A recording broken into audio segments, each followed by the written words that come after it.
As the Eurozone debt crisis goes from bad to worse, the region's leaders have conceded that they're facing their most serious situation since World War II.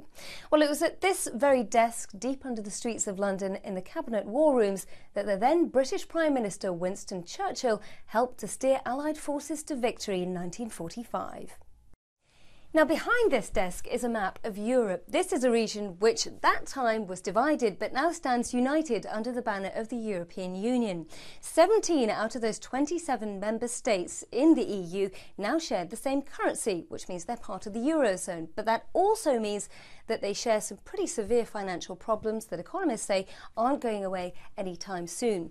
Greece is the epicenter of the Eurozone sovereign debt crisis. 2 bailouts later, well, this issue is not confined just to its shores. It's spread well beyond its borders towards places like Portugal in the west and also Ireland in the northwest, which also got priced out of the world's bond markets and therefore had to appeal for a bailout themselves.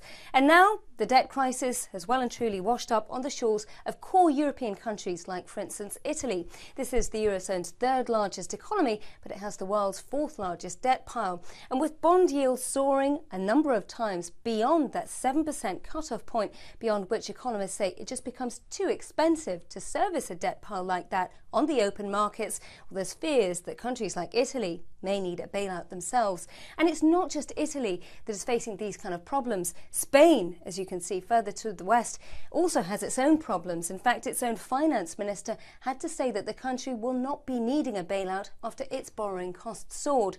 And other Eurozone countries, which are better savers, let's say, and have their finances more in order, are still facing spiking borrowing costs. For instance, the Netherlands, even Austria saw its borrowing costs rise. And now there's concerns about France and also Germany, the two strongmen of Europe, and exactly how they're going to help other Eurozone countries to solve their financial woes. Because these kind of financial issues threaten the stability not just of the economic bloc, but also of the single currency itself. When it comes to contagion, there's no place to hide. Nina Dos Santos inside Churchill's bunker under the streets of London.